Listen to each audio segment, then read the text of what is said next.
1939 жылдың бір күнінде кедей Ант ауылынан келген 5 жасар Перу қызы ішінде ісік бар деген күдікпен жергілікті ауруханаға жеткізілді. Лина Вас шаруалар отбасындағы 9 баланың бірі болды. Оның ата-анасы қыздың ішіндегі өсіп келе жатқан дөңес ісік деп қорқты, бірақ бәрі әлдеқайда таңқаларлық болып шықты. Линаны толық тексеруден кейін дәрігерлер таңқаларлық диагноз қойды. Қыз жүктіліктің 7-ші айында еді. Осылайша 1939 жылы 14 мамырда Алина Васкес кесар тілігі арқылы салмағы 2,7 кг болатын сау баланы дүниеге әкелді. Босану кезінде ол дәл 5 жаста 7 ай және 21 күнде болды. Бұл оны адамзат тарихындағы ең жас ана етеді. Достар, бүгін оның өмір тарихын тыңдайық.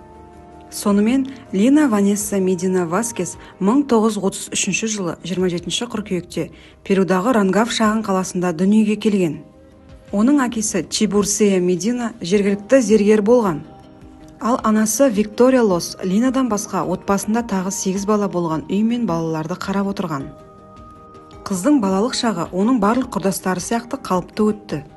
Физикалық тұрғыдан алғанда ол медициналық бақылау тарихындағы кез келген адамға қарағанда әлдеқайда ертерек жетілуге мәжбүр болды. Сөйтіп Линаның ата-анасы оның ішінің көз алдында өсе бастағанын байқады. Сөйтіп қатты қорыққан олар дәрігерлерден көмек сұрауға шешім қабылдады. Дегенмен, мұны істеу оңай болған жоқ. Себебі бұл отбасы тұратын ауылда ауруханалар туралы айтпағанда тіптен медициналық пункті де болған жоқ. Содан кейін отағасы кішкентай Линамен бірге Писко қаласына барады. Әкесі мен қызы клиникаға жеткенде Чибурсио дәрігерлерден қызды мүмкіндігінше тез тексеруге өтінді. Ол оның қатты ауырып тұрған және жақын арада өлетініне сенімді болды. Оны тексерістен өткізген дәрігер Жерардолас шошып кетті. Себебі ол 5 жасар Ленди Мединаның ісігі жоқ екенін, қыз жүктіліктің 7-ші айында екенін анықтады. Демек, тұжырымдама бойынша ол небәрі 4 жаста және 8 айда болған кезде жүктілік пайда болған екен. Бірақ бұл жаста жүктілік физикалық мүмкін емес. Белгілі болғандай, осы жаста оның репродуктивті жүйесі толығымен қалыптасқан екен. Бұл жаңалықпен дәрігер өзінің әріптестері мен сәбидің әкесін таң қалдырды. Содан кейін ол бірден полицияға қоңырау шалды. Әкесі Чибурсия Медина бірден қызын зорлады деген күдікпен қамауға алынды.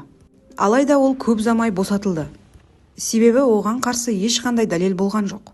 Дәл ол Линаның баласының әкесі емес еді. Дәрігерлер Линаның жүктілігін тоқтауға ешқандай себеп жоқ деп шешті. Олар әлемдегі ең жас ананың денсаулығын мұқият бақылай бастады. Кейінірек талдаулар көрсеткендей, оның алғашқы етеккірі 3 жасында болған екен. Алайда бұл туыстарының дәрігерлерге жүгінуіне себеп болған жоқ. Екінші жағынан олар нәрестенің етеккірін келгенін білмеген болуы да мүмкін. Мұны дәл анықтау мүмкін болмады. Өйткені Линаның ата-анасы баспасөзбен сөйлесуге бас тартты. Ал дәрігерлер болса бұл құпияны қатаң сақтады.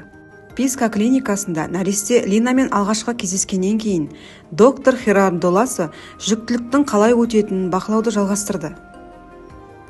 Таң қаларлығы кішкентай Лина жүктілік уақытындағы барлық қолайсыздықтарға төзе білді. Дәрігер қызды Лимдағы елордалық клиникаға ауыстыруды талап етті. Дәл сол жерде 1939 жылы 14 мамырда жоспарлы кесар тілігі арқылы салмағы 2,7 кг болатын сау бала дүниеге келді. Линаның репродуктивті жүйесі толығымен қалыптасып, бала көтеруге дайын болғанына қарамастан, дәрігерлер хирургиялық араласу туралы шешім қабылдады. Кішкентай қыздың жамбас сүйектері баланың босану каналынан өтуі үшін физикалық түрде кеңейе алмайтын еді. Медициналық бақылау тарихындағы ең жас ананың босануының егжей-тегжейлері La Presse Medical мамандандырылған журналында жазылған. Ал жаңа туған нәрестенің атын босануды қабылдаған дәрігер Герардоның есімімен аталды. Дегенмен, ғылыми қауымдастық тіркеген ең ерте жүктілік жағдайын зерттеген дәрігерлердің бірі Хуан Фалин сұхбатында бұл оқиғаға осылай түсініктеме берді. Ол дүниеге бала келді, бірақ ол өзі бала болып қала береді. Мұндай ерте жыныстық жетілу оның денесінде репродуктивті қабілеттерді тудырғанымен, бірақ психикалық және хронологиялық тұрғыдан ол әлі де бала деп атап өтті ол. Жас ананың өзі емес, оның ата-анасы Герардоның әкесі кім екендігі туралы ешқашан түсініктеме бермегеніне қарамастан, журналистер мұны анықтауға тырыспады.